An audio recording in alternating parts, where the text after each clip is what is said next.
My mother sold my wedding dress.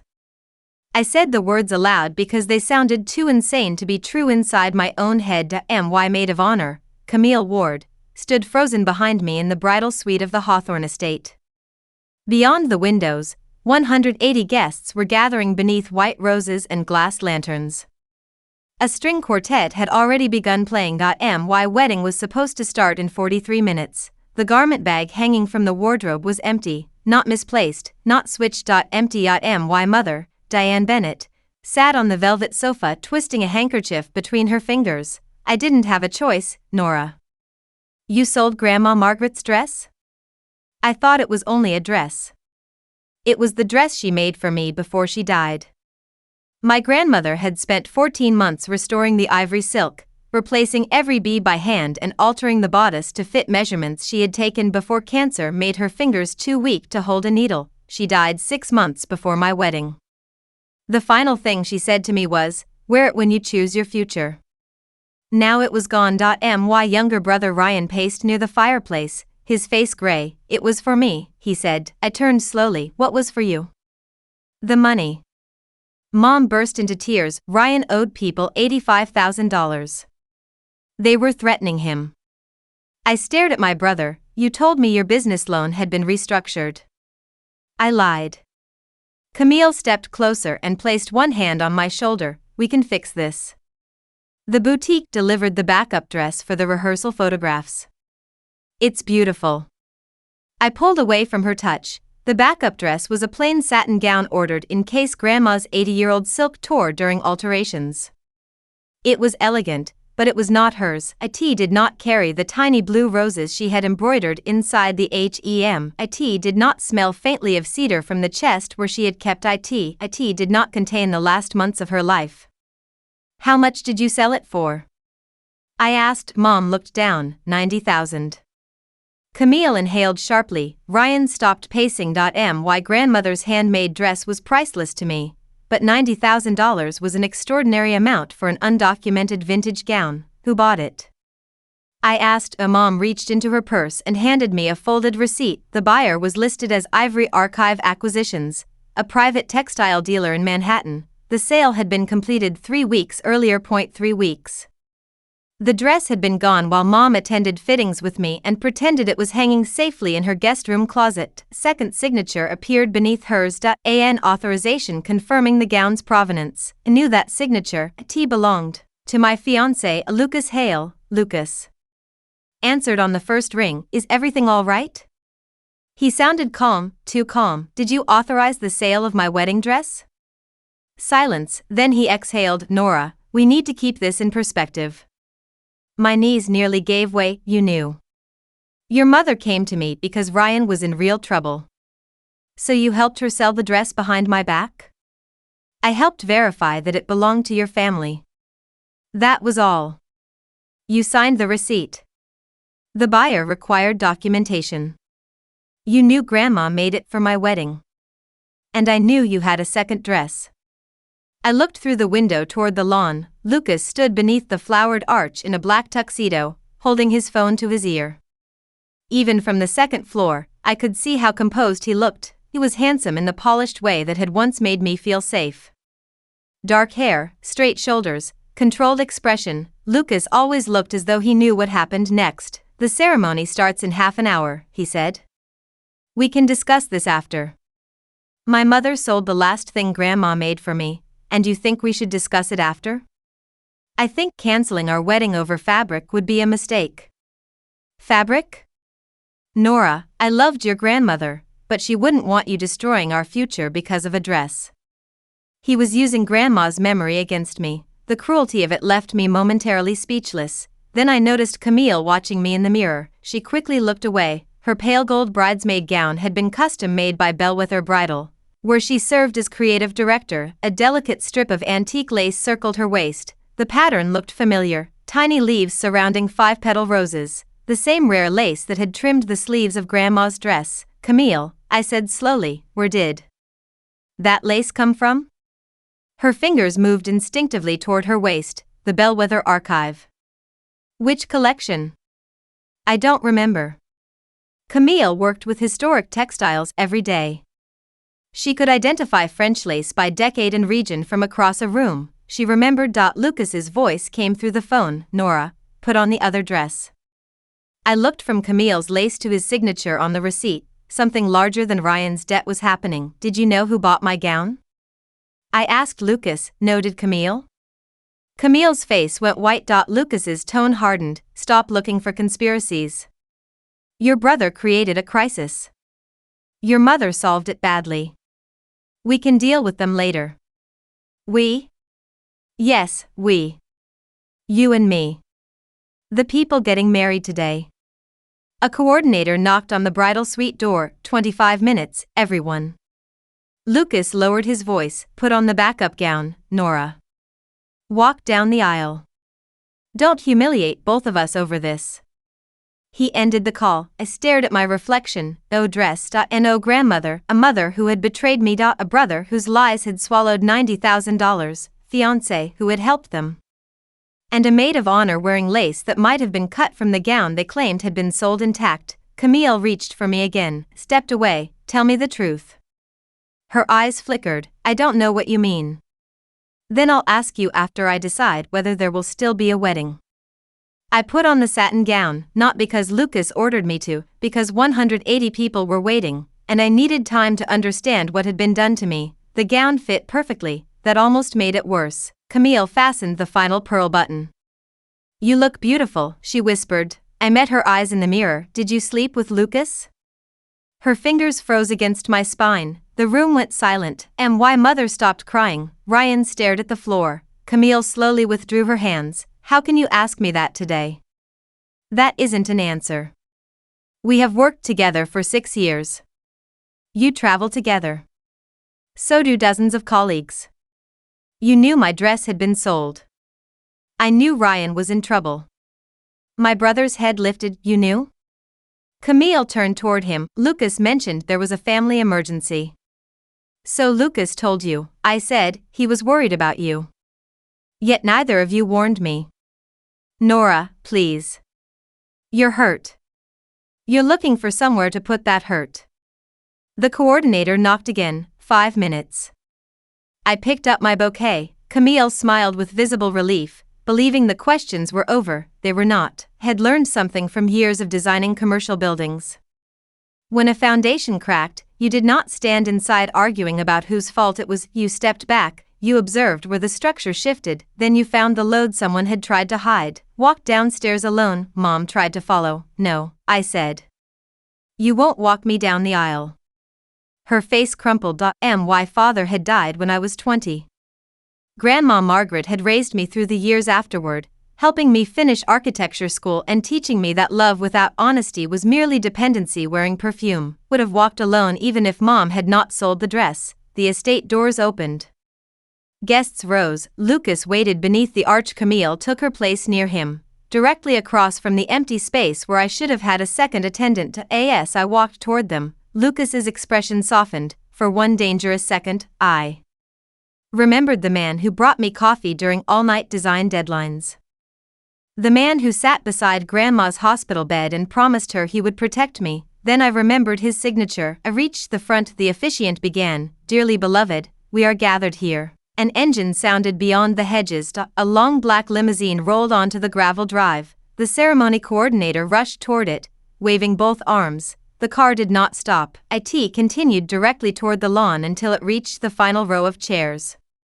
Every guest turned. The rear door opened. An elegant woman in her 70s stepped out, wearing a charcoal suit and silver gloves. 2 uniformed attendants followed her. Between them, they carried a glass display case. Inside was my grandmother's wedding dress. The older woman walked down the aisle toward me. Lucas whispered, "Oh, God." He knew her. She stopped beside the first row and looked directly at him. You were willing to steal the gown, she said, but apparently you never learned what Margaret sewed inside it. The officiant lowered his book, and no one moved. The older woman continued down the aisle as if she had been invited to make an entrance. Her white hair was swept into a precise twist. Diamonds flashed at her ears, but her face held no softness. Recognized her from fashion magazines. Adelaide Roth, founder and chairwoman of Bellwether Bridal. Camille's employer. Lucas's employer. The company where Lucas served as chief financial officer. Adelaide stopped in front of me. You must be Nora Bennett. Yes. I apologize for interrupting your ceremony. Lucas stepped between us. Adelaide, this is inappropriate. She looked at him as if he were a stain on the carpet, so was attempting to purchase stolen property through a shell company. Guests began whispering. Camille gripped her bouquet. Lucas's voice dropped. You don't understand what happened. I understand that Ivory Archive received a gown 3 weeks ago accompanied by a false provenance statement bearing your signature. My statement confirmed the dress belonged to the Bennett family. No. Your statement claimed Margaret Bennett had released all intellectual property and archival rights associated with the gown. I looked at him. What rights? Lucas ignored me. Margaret was a private seamstress. The dress has no commercial ownership value. Adelaide turned to the glass case. One attendant unlocked it. The scent of cedar reached me before the fabric did. My grandmother's dress lay inside, carefully restored, the ivory silk glowing beneath the afternoon light. The sleeves were intact. Camille's lace had come from somewhere else. Adelaide lifted the edge of the skirt. Inside the hem, Grandma had embroidered 7 small blue roses. She pressed the center of the 4th rose. A narrow section of the lining opened. From the hidden pocket, Adelaide removed a brass key and a folded piece of waxed paper. Why, Mother gasped. Orion took 1 step backward. Lucas did not move. That frightened me more than anything. Had known something was hidden inside, perhaps not exactly what, but something. Adelaide handed me the folded paper. Margaret asked me to find you if this gown ever appeared on the private market. You knew my grandmother? She was my business partner. I unfolded the paper. The writing was faded but clear. Margaret Bennett, also professionally known as Maybelle, assign all remaining interests in Bellwether Bridal and the Maybelle Design Archive to my granddaughter, Nora Elizabeth Bennett. The document had been notarized 16 years earlier. Below it was a number corresponding to a private safe deposit box. The brass key lay in Adelaide's palm. Looked at Lucas. His face had gone colorless. How much of Bellwether did Grandma own? Adelaide answered without looking away from him. 38%. The guests erupted. Lucas reached for the paper. I pulled it away. His hand stopped in midair. Nora, that document needs to be verified. Adelaide gave a cold smile. That is exactly what we will do. Camille finally spoke. Mrs. Roth, this is a misunderstanding. Adelaide turned toward her. You commissioned a replica of Margaret's lace pattern last month. Camille's fingers tightened around her bouquet. I was developing an archival collection. Without authorization. We believed the rights had expired. You believed the ownership records would disappear once Lucas obtained the contents of the gown. Lucas stepped forward. This conversation is over. No, I said. The word came out quietly, but everyone heard it. Lucas faced me. Don't do this in front of our guests. You helped my mother sell my wedding dress because you thought there was something hidden inside it. That is not what happened. You knew Adelaide would recognize it. I didn't know she monitored private sales. That was not a denial. Removed the engagement ring from my finger. Lucas stared at it. Nora. I placed it in his palm. The wedding is over. The limousine door closed behind me. Through the tinted window, I watched my wedding dissolve. Guests clustered around the lawn. My mother stood beside the empty glass case, sobbing.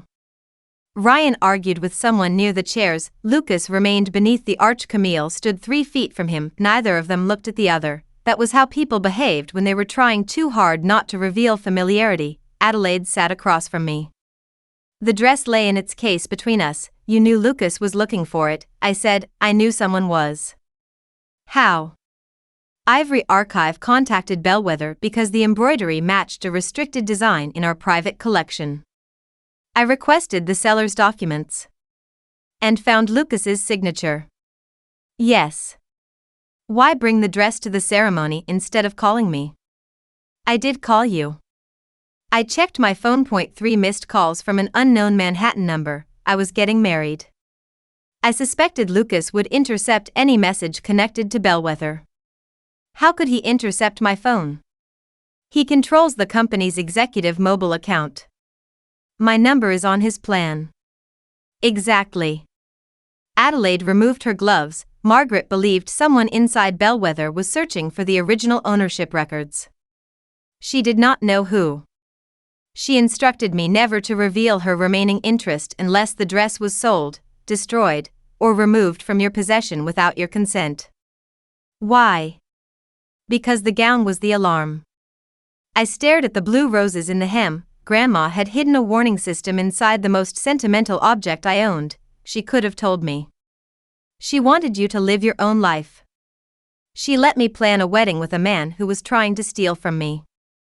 Adelaide's expression softened slightly. Margaret died before we confirmed Lucas was involved. You suspected him? I suspected several executives. The limousine turned onto the highway. Where are we going?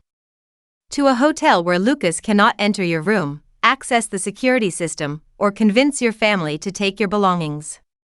I need to go home. Your home is jointly leased with Lucas. I own half the furniture and most of what's inside. You will retrieve it with legal assistance. Her certainty annoyed me. I appreciate what you did, but you don't know me. No, Adelaide said. But I knew Margaret. That doesn't give you the right to control what happens next. A small smile touched her mouth. That answer proves you are her granddaughter. My phone began ringing. Lucas, then Mom, then Camille. I turned it off. Adelaide poured water from a crystal bottle. There is something else. What? The dress did not sell for $90,000. I looked at her. I saw the receipt. The amount listed on your mother's copy was false. Ivory Archive paid $12,000. Then where did the rest come from? From a company connected to Lucas. The money used to rescue my brother had not come from selling the dress. Lucas had paid my mother to hand it over. Why Mother arrived at the hotel 3 hours later. She had changed out of her wedding outfit but still wore the pearl earrings Grandma had given her. Noticed that immediately, she had sold my inheritance while decorating herself with her own. Adelaide left us alone in a private sitting room. Mom remained near the door. I'm sorry. What exactly are you sorry for? All of it. That is not an answer. She sank into a chair. Ryan borrowed money to open his restaurant. I invested $30,000 in that restaurant. It failed. He told me it was still operating. He kept the website active. There was no restaurant after January. It was June. 5 months of lies. How did $85,000 become due? He borrowed from a private lender. What lender? North Harbor Recovery. I wrote down the name. What interest rate? I don't know. You gave them my dress without reading the loan agreement? Lucas said they were dangerous. Lucas was involved before you contacted him? Mom looked away. Ryan contacted him first. Why? Because he didn't want you to know. Of course, everyone had protected me by ensuring I knew nothing. Tell me how the dress became part of this. Lucas said a collector might buy it. He arranged the valuation. For $12,000. He said the collector would only report 12 for tax reasons, but he would make up the difference. I closed my eyes. You accepted an illegal cash arrangement? I accepted money to save my son. At the cost of your daughter. That isn't fair. No. It isn't. She began crying again. I felt nothing. That frightened me. Did Lucas tell you something was hidden in the dress? No. Did he ask you to inspect the lining? He asked whether Margaret had sewn labels or documents into her clothes. My stomach tightened. What did you say? I told him she sometimes hid emergency money in hems when she traveled. Lucas knew to search the dress. What did he promise you? That the debt would disappear. That Ryan could start again. That you would never need to know. And when the dress was gone? He said you would be upset, but you'd forgive us after the wedding. Because I always had paid Ryan's rent twice, had refinanced Mom's house after she fell behind on property taxes, had solved every emergency until my family stopped seeing me as a person and began seeing me as the place emergencies went to die. Did you know Lucas was sleeping with Camille? Mom's tears stopped. The silence answered before she did. When did you find out?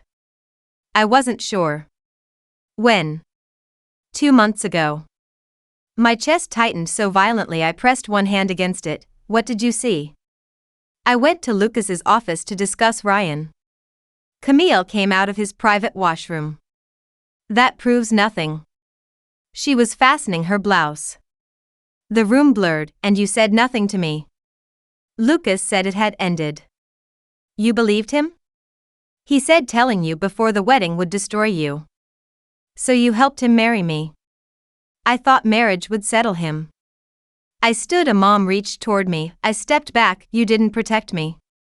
You protected the wedding because you needed his money. Nora, leave. I'm your mother. Today, you sold my grandmother's dress, hid my fiancé's affair, and helped him search for something that belonged to me. I made a mistake. No. You made a series of choices. She covered her face. For years, that gesture had pulled me toward her. This time, I opened the door. Leave before I ask hotel security to escort you. The brass key opened a safe deposit box at Hudson Continental Bank. Adelaide accompanied me, along with my attorney and closest friend, Maya Chen. Maya had attended the wedding but left before the limousine arrived because her 5-year-old developed a fever. When I called her from the hotel, she canceled 3 days of court appearances and drove back before midnight. Unlike my family, Maya did not tell me to calm down. She told me to preserve every message. Inside the bank vault, an employee placed a long metal box on the table. My hands shook as I inserted Grandma's key. The box contained 4 things: a stack of original Bellwether stock certificates, a partnership agreement between Margaret Bennett and Adelaide Roth, a small digital voice recorder, and a letter addressed to me. I opened the letter first. My dearest Nora, if you are reading this, someone took the dress from you. I am sorry. I hoped the person I feared would never discover what it carried. Bellwether began with 2 women, not one. Adelaide had the family name, the investors, and the confidence to enter rooms that were closed to women like me. I had the designs. We agreed to remain equal, but my marriage became dangerous, and I placed my shares in trust. Stopped reading. Grandma had rarely spoken about my grandfather. He died before I was born. Mom described him as charming but unreliable. The letter continued. Years later, I discovered that certain royalty accounts were being diverted. Someone believed my shares were abandoned because I stopped appearing publicly. They were wrong. Your father helped me investigate before his death. He found evidence connected to Bellwether's current finance department. I hid it because I could not prove who was responsible. My father died 12 years earlier in what police called a single-car accident. I read the line again. Your father helped me investigate before his death. Maya touched my arm. Keep going. The recorder contains his final message to me. Listen only when you are somewhere safe. Trust records, not promises. And remember this, the dress does not make you an owner. My signed shares do. The dress merely led you to them. Choose your future. Do not let anyone choose it for you. Love always, Grandma Margaret. I picked up the recorder. A date was written on the back. 2 days before my father died. Chapter 8. My father's voice. My father sounded younger than I remembered, more frightened, too. Margaret, I found the missing royalty transfers. They're being split before they reach Bellwether's main accounts. Paper rustled in the recording. One portion goes to a vendor called Harbor North Consulting. The other goes into an employee benefit trust. Maya paused the audio. Harbor North. My brother's lender is North Harbor Recovery. Similar names. Too similar. We resumed the recording. My father continued. I can't identify the final owner. Someone has changed the old accounting codes. But the pattern began 18 years ago, stopped for 6, then started again last quarter. That meant the diversion had begun when Lucas was still in high school. He had not created the original scheme, but he might have revived it. My father's voice lowered. I told Diane I was going to the police. She begged me to wait. My mother had known. I think she told someone at Bellwether. The recording ended abruptly. I stared at the device. Maya spoke carefully. This does not prove your mother caused anything. It proves she knew Dad was investigating. We need the original financial records. Adelaide opened the partnership agreement. Margaret's shares include inspection rights. Once the transfer is legally confirmed, Nora can demand the records. How long will confirmation take? I asked. If no one contests it, several weeks. Lucas will contest it. Yes. My phone, newly separated from Lucas's company plan, vibrated. A news alert appeared. Bellwether Bridal CFO abandoned at Alter in Heiress's public meltdow, and the article included photographs from the ceremony. One showed me standing beside the black limousine. Another showed Adelaide holding the hidden document. The story claimed I had staged the interruption after discovering Grandma's supposed stake. Camille was quoted anonymously as saying I had become fixated on controlling Bellwether. Lucas was already rewriting the event. Maya read the article. He moved fast. He always does. A second notification appeared. Bellwether's board had scheduled an emergency meeting for Monday morning. The agenda included approval of a merger with Argent House, a private equity firm. Adelaide's face hardened. I did not authorize a merger vote. Can they proceed without you? Maya asked. Not if Margaret's shares are valid. And until they are confirmed? Adelaide looked at me. Lucas may have enough votes to sell the company. He had not only wanted Grandma's shares, he had planned to erase their value before I could claim them. Lucas lived in our penthouse apartment overlooking the Hudson. Legally, it was mine. I had purchased it 5 years before our engagement using profits from my architecture firm. Lucas contributed to renovations but not the down payment. When Maya and I arrived with a locksmith and a copy of the deed, Lucas had already changed the security code. He opened the door after the building manager threatened to call the police. You brought an attorney to our home? It is my home. You gave me the ring back. That does not transfer property. His expression changed. Lucas was accustomed to arguing with emotion. Documents irritated him because they did not care how persuasive he sounded. Behind him, a champagne glass sat on the kitchen island. Lipstick stained the rim. Camille's preferred dark red. Walked inside. Lucas blocked my path. You cannot barge in. I'm the owner. You moved out. I spent one night in a hotel after you tried to steal my inheritance. He lowered his voice. I did not know Margaret owned Bellwether. You knew something was hidden in the dress. I knew your grandmother had old company documents. I thought they might clarify the archival rights. Why? Because Bellwether is developing a heritage collection. With Camille. Yes. Are you sleeping with her? His face became perfectly still. It was the look he wore during difficult negotiations. Nora, I made mistakes. That was a confession shaped to sound smaller than the truth. How long? It isn't useful to discuss details. How long? 8 months. The answer cut through me. 8 months meant he had proposed while the affair was already happening, had knelt on Grandma's porch beneath strings of lights, told me he had waited his entire life for certainty, and slipped a ring onto my finger while he was sleeping with Camille. Did you ever intend to stop? I did stop. When? Several times. I almost laughed. The bedroom door opened. Camille appeared wearing one of my white robes. She looked at me, then at Lucas. I thought you said she wasn't coming back. Lucas closed his eyes. The sentence revealed more than the robe. He had told his mistress my home already belonged to them. Camille recovered quickly. Nora, we should talk. No. You should get dressed and leave my property. This is Lucas's home too. No, it isn't. Lucas stepped between us. Camille, give us a minute. She folded her arms. I'm not hiding anymore. My gaze dropped to her left hand. She was wearing a ring, not an engagement ring. A square emerald surrounded by small diamonds. Grandma's ring, the one Mom claimed had disappeared during the funeral reception 6 months ago. Where did you get that? Camille covered it with her other hand. Lucas said, it was a gift. From whom? Neither answered. I took out my phone and photographed it. Camille moved toward me. You can't photograph me without permission. I'm documenting stolen property inside my home. It isn't stolen. Grandma left that ring to my mother. Lucas's face tightened. Your mother sold it.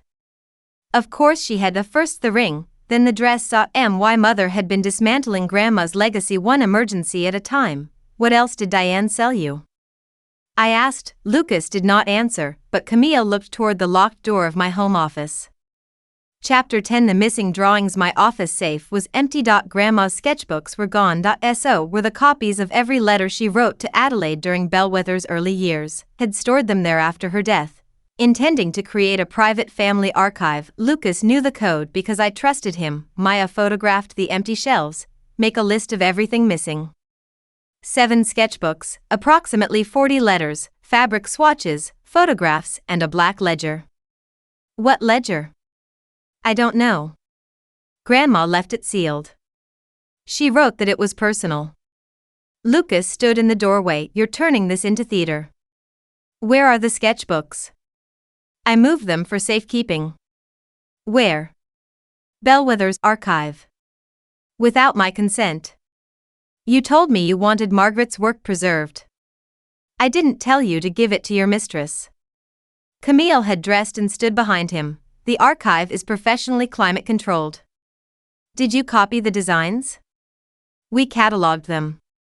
Did you plan to sell products based on them? She hesitated. That depends on who owns the rights. I do. You possess an unverified document found inside a dress. And the original stock certificates. Lucas's mask cracked. He had not known about those. Where? I smiled without warmth. Somewhere you cannot search. His phone rang. He glanced at the screen. For the first time, I saw panicked. He walked into the hallway to answer. Camille watched him leave. He isn't who you think he is, she said. I know exactly who he is now. No. You don't. Then enlighten me. She glanced toward the hall. Lucas thinks he can use you to stop the merger. I thought he was trying to complete it. He is. That makes no sense. It will when you learn who owns Argent House. Who? Before she could answer, Lucas returned. We're done here. He held the door open. Maya stepped forward. We will seek an immediate order requiring preservation and return of Nora's property. Do what you need to do, Lucas said. I stopped beside Camille. Send me the name. She stared at me. Lucas's voice sharpened. Camille. Her eyes dropped. She had tried to warn me, or she wanted me to believe she had. As Maya and I entered the elevator, my phone buzzed. A message from an unknown number contained 2 words. Diane Bennett, my mother owned Argent House. Chapter 11. My mother's company Argent House did not belong directly to MOM. It was registered through 3 Delaware entities and a family trust, but the trust beneficiary was Diane Bennett, my mother, who claimed she could not pay her property taxes. My mother, who begged me for help when Ryan's restaurant failed. My mother, who sold Grandma's ring and dress to rescue my brother. She controlled a private equity company preparing to purchase Bellwether Bridal for $90 million. How could she own this without knowing? I asked. Maya examined the corporate filings on her laptop. She may be a nominee beneficiary. What does that mean? Someone could have placed the shares in a trust for her without giving her operational control. Who? The trustee is North Harbor Fiduciary Services. North Harbor again, the same name as Ryan's lender, the same reversed version of Harbor North Consulting from Dad's recording. The companies were connected. Met Mom at her house that evening. She looked exhausted but not surprised when I placed the filings in front of her. Tell me about Argent House. I've never heard of it. You are its trust beneficiary. That's impossible. Did Grandma establish a trust for you? She established several family accounts after your father died. Who administered them? Mom's hands began to shake. Charles Voss. The name meant nothing to me. Maya recognized it. Bellwether's former general counsel? Mom nodded. He handled Margaret's estate planning years ago. Where is he now? I asked. Retired. Florida, I think. Did he contact you about Ryan's debt? No. Did Lucas? Yes. Did he suggest North Harbor Recovery? Mom covered her mouth. He said it was a discreet lender used by Bellwether executives. Lucas had steered Ryan into a company linked to the same network hiding the merger buyer. Did Ryan actually receive $85,000? He said he did. Did you see bank records? No, I called my brother. His phone went directly to voicemail. Mom looked frightened. He hasn't answered since the wedding. When did you last see him? That morning. Did Lucas speak to him privately? Yes. What did they discuss? I don't know. Maya searched Ryan's public business filings. His failed restaurant's landlord was another North Harbor entity. The equipment lender was Harbor North Capital. The debt had not grown by accident, someone had built it around him. My brother was irresponsible, but he had also been selected. Where would Ryan go? Maya asked. Mom whispered, Dad's cabin. The cabin had been abandoned for years. It stood 3 hours north near Lake George. I picked up my keys. Mom rose. I'm coming. No, Nora, he's my son. And I'm your daughter. The sentence silenced her. You hid Lucas's affair. You sold Grandma's property. I don't trust you. I can help. Then give Maya every document Charles Voss ever asked you to sign. Mom looked away. There were more. Of course there were more. How many? I asked. I don't know. Start remembering. Chapter 12. The cabin. Ryan's car was parked behind the cabin. The front door stood open. Entered calling his name. The living room had been torn apart. Couch cushions lay on the floor. Drawers had been emptied. Ryan sat against the kitchen cabinets with blood dried beneath his nose. I rushed toward him. He flinched. It's me. I'm sorry, he whispered. Who did this? No one. I fell. Do not lie to me again. Maya called emergency services while I checked him for visible injuries. Ryan grabbed my wrist. Lucas took the ledger. My chest tightened. Grandma's black ledger? He nodded. How did you get it? Mom gave it to me. Why? She didn't know what it was. She thought it might be valuable. So you stole it from my office? Lucas did. He said selling the books would cover my debt. You helped him enter my safe? Ryan began crying. I gave him Dad's old code. I didn't know you still used it. I did. The date of my father's death. What was inside the ledger? Names. Numbers. Payments going back years. Did you read them? Some. Whose names? Charles Voss. Someone named a Roth. Dad. Mom. Adelaide's initial. What did Lucas want? He said the ledger proved Argent House owned Margaret's shares. That makes no legal sense. He said it would invalidate the certificates. Where did he take it? I don't know. He came here last night. Did he hurt you? Ryan looked toward the broken window. 2 other men came after him. They wanted the same thing. The ambulance arrived. As paramedics examined Ryan, I searched the cabin. Near the fireplace lay a torn sheet from the ledger. Most of the writing was coded, but one line was clear. D.B. Transfer, $250,000, accident contingency. The date was 3 days before my father died. D.B. Diane Bennett. My mother. Below it was another line. Beneficiary protection through Argent House. My father's death, my mother's trust and the Bellwether merger were connected. Ryan was loaded into the ambulance. Before the doors closed, he reached for me. Lucas has another phone. Where? Camille keeps it. Why? He doesn't trust her. That made no sense. Camille kept the phone. Lucas was the one being watched, unless he did not know she had it. Chapter 13. The mistress's offer. Camille chose a hotel bar crowded enough to discourage confrontation. She wore the same emerald ring. You should return that, I said. I will when this is finished. What is this? Bringing down Lucas. I stared at her. You slept with my fiancé for 8 months to investigate him? No, at least she did not insult me with that lie. I slept with him because I wanted him, she continued. I thought he was brilliant, powerful, and trapped in a relationship he had outgrown. He proposed to me during your affair.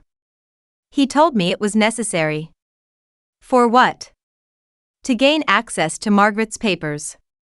The truth still hurt, even after everything else. He said you had no interest in Bellwether, Camille said. He said marriage would allow him to manage the shares if Margaret left them to you. That is not how separate inheritance works. I know that now. What did he ask me to sign? An asset management authorization inside your prenuptial documents.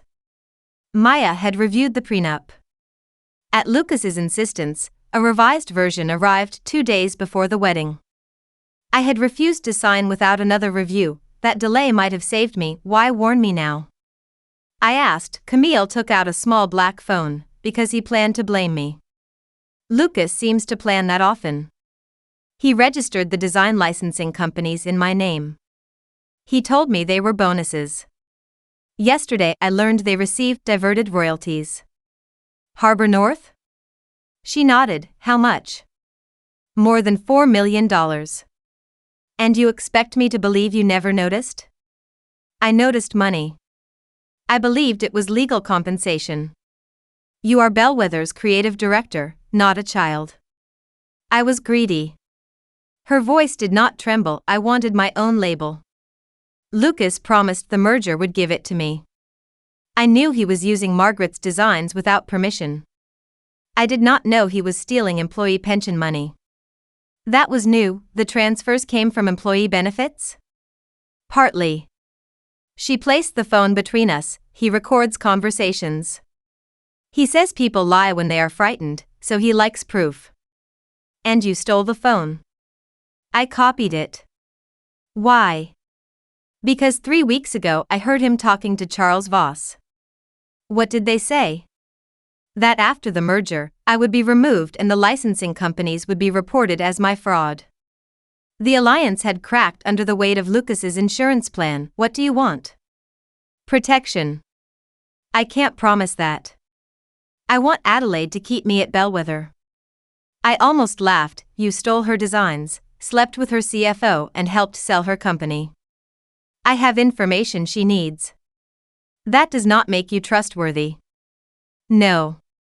It makes me useful. She slid the phone toward me. Lucas will know it is missing by tomorrow. I did not touch it. Why wear Grandma's ring? Lucas gave it to me and said it proved he was choosing me. He gave you a ring my mother sold to him while he was preparing to marry me. Camille looked down at it. I thought it meant I had one. One what? Her eyes met mine. You. For the first time, I saw the full ugliness of what she had wanted, not Lucas, not only the company. She wanted to stand where I stood and prove she could take everything. I picked up the phone. You didn't win. Chapter 14. The recording from the car. The phone contained hundreds of recordings. Lucas had labeled them by name and date. Board members, investors. Camille.my mother, my brother. He had recorded me in our bedroom, discussing my business accounts and Grandma's estate. Had recorded my private grief after Dad died. It kept emotional memories as financial intelligence. The recording that mattered most had been made inside his car 2 days before the wedding. Charles Voss spoke first. Diane's trust is ready to vote the Argent merger. Lucas replied, she doesn't know she controls it. She doesn't need to. What if Nora finds the shares? Marriage gives you leverage, not ownership. Then get the authorization signed. She sent it to her lawyer. Make her emotional. Lucas laughed. Diane has already taken the dress. The sound of that laughter almost made me stop. I forced myself to continue. Voss said, the key is inside the 4th blue rose. Margaret was predictable. You're certain? I watched her sew the pocket. Charles Voss knew exactly where Grandma had hidden the safe deposit key. Once you obtain the certificates, he continued, they disappear. Argent closes the merger. Diane receives her payout. You receive the CFO retention bonus. And Camille? Temporary. Lucas was quiet. Then he said, she believes we're getting married. They always do. My stomach turned. After the merger, Voss said, we destroy the Harbor North records and sell the remaining archive privately. What about Bennett's ledger? Find it. Ryan says he can get it. Then use the debt. The recording ended. Maya sat beside me in silence. Finally, she said, Charles Voss is the architect. Lucas knew enough to choose every betrayal himself. Yes. Can we stop the merger? The stock certificates and partnership agreement give us a strong case. But Voss will argue the shares were transferred to Argent House years ago. Through my mother. And the black ledger may contain the transfer record. Lucas has it. Or Voss does. My phone rang. Adelaide, her voice sounded strained. The Bellwether board moved the merger meeting. To when? Tonight. That's illegal. Not if they claim an emergency threat to company value. Lucas created the threat. He also filed a lawsuit alleging your certificates are forged. I looked at the clock. The board vote would occur in 90 minutes. Had the truth, but not enough time to prove it. Chapter 15. The vote we lost. Bellwether's emergency board meeting took place by secure video. A judge denied our request to delay the vote because the ownership dispute required a full evidentiary hearing. Adelaide controlled 31% of Bellwether. The shares tied to Grandma's interest represented 38% but were temporarily excluded from voting. The remaining directors approved the Argent House merger. Lucas smiled into the camera as if he had not destroyed our wedding 48 hours earlier. This transaction secures Bellwether's future, he said, and why Mother's hidden trust became the controlling buyer. The agreement appointed Lucas chief operating officer of the combined company. Camille's employment was terminated effective immediately. Adelaide was reduced to a ceremonial advisory position. The merger documents also transferred the May Bell archive into a licensing subsidiary registered in Camille's name. Lucas had done exactly what he planned, sold the company through my mother's secret trust, took control, and left his mistress holding the fraudulent entity. After the vote, Bellwether released a public statement claiming Adelaide and I had staged the wedding interruption in an effort to seize the company. Photographs of the dress spread across social media. People called me an opportunist. A fake heiress. An abandoned bride seeking revenge. My architecture firm lost 2 major clients within a week. One client told me privately that Lucas had warned them I was emotionally unstable. Mom appeared at my hotel that night. I can stop Argent, she said. How? I'll refuse the merger. You already voted for it. I didn't. Your trust did. I'll challenge the trust. Why didn't you tell me about Charles Voss? I was afraid. Of what? She sat heavily. After your father died, Charles told me his accident happened because he had stolen from Bellwether.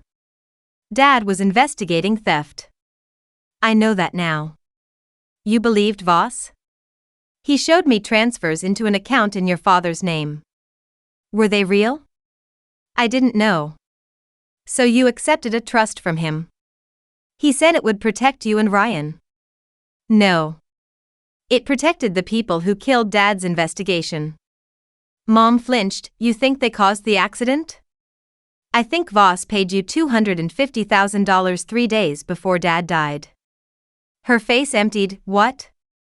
I showed her the torn ledger page. I never received that money. The ledger says you did. I swear to you.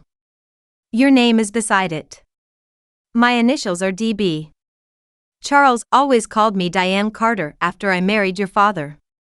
He never used Bennett in legal records. Then who was DB? Mom stared at the page. A moment later, she whispered, Dorothy Bell. Who? Adelaide's mother. Adelaide Roth had been born Adelaide Bell. Dorothy Bell founded the original company before Grandma joined it. The payment might not have gone to my mother at all. The initials had led me toward the wrong woman. Perhaps deliberately. Chapter 16. Adelaide's secret. Adelaide did not deny it. My mother received the payment, she said, sat in the private library of her Manhattan townhouse. Why? To remain silent. About my father's investigation? About Margaret's ownership. Adelaide removed her glasses. My mother never accepted Margaret as an equal partner. She believed a seamstress without capital should be grateful for wages. But you signed the partnership agreement. I did. After I took control from my mother. What happened 18 years ago? Charles Voss discovered the old agreement. He offered my mother a settlement to sign a statement claiming Margaret had surrendered her shares. And she accepted. Yes. Did you know? Not until after her death. You could have told Grandma. I did. Then why didn't she sue? Because the false transfer was tied to your father's death. I leaned forward. How? Your father discovered that Voss had diverted royalties to finance the settlement. He believed my mother and Voss were stealing from Margaret. They were. Yes. But he also found something else. Adelaide opened a desk drawer and removed an envelope. Inside was a photograph of my father standing beside Charles Voss outside a motel. On the back, a date had been written, the night before Dad died. Were they working together? I asked. I don't know. You expect me to believe that? Margaret received this photograph anonymously after the accident. She could not determine whether your father was confronting Voss or cooperating with him. Why hide it from me? Because she loved you. I laughed bitterly. Everyone keeps using that sentence before describing a lie. Adelaide accepted the accusation. You are right. What was in the black ledger? Proof of every off-book payment since Bellwether began. Including payments made by your mother. Yes. And possibly by my father. Yes. Do you want the ledger returned because it will prove Grandma owned the shares, or because it might destroy your family? Both. At least she was honest. Would you sacrifice my claim to save Bellwether? Adelaide looked at me for a long time. I would have once. And now? Now Bellwether is no longer worth saving if theft is the price. It was the correct answer. Still did not trust her. Chapter 17 Ryan's confession. Ryan left the hospital with 2 cracked ribs and a concussion. Found him at Mom's house, staring at a plate of untouched food. I didn't owe $85,000. He said. I remained standing. How much did you owe? 22. The number did not surprise me anymore. What was the rest? Fees. Lucas added. You signed documents. He said it was a bridge loan. And when you couldn't pay? He said he would erase it if I brought him Grandma's ledger and helped Mom sell the dress. You knew the dress mattered. I knew there was a key. My chest tightened. Mom told you? No. Charles Voss did. You spoke to Voss? He contacted me after the restaurant failed. He said he knew Dad. Why didn't you tell us? He said Dad had left money hidden in Bellwether. And you believed him. I wanted to. Ryan looked like a child when he said it, not innocent, only desperate. Did you give Lucas the ledger? Yes. Where? At the cabin. Then why did he return? He came back because one page was missing. The page I found. Ryan nodded. Did you remove it? No. Dad did. I stared at him. Dad died 12 years ago. The page was hidden behind his photograph over the fireplace. Lucas found the space empty. How did you know Dad put it there? I saw him do it when I was 10. You remembered all these years?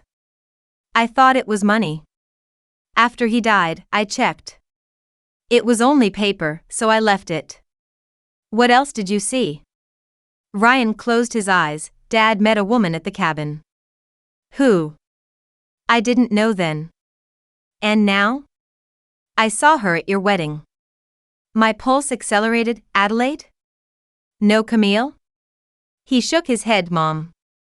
That makes no sense. Mom was married to him. He met another woman who looked like Mom. I stared at him. Who? Charles Voss called her Diana. DB, not Diane Bennett, Diana Bell. Adelaide had a sister. Chapter 18 The sister. No one mentioned Adelaide's face changed when I said the name. Diana died 30 years ago.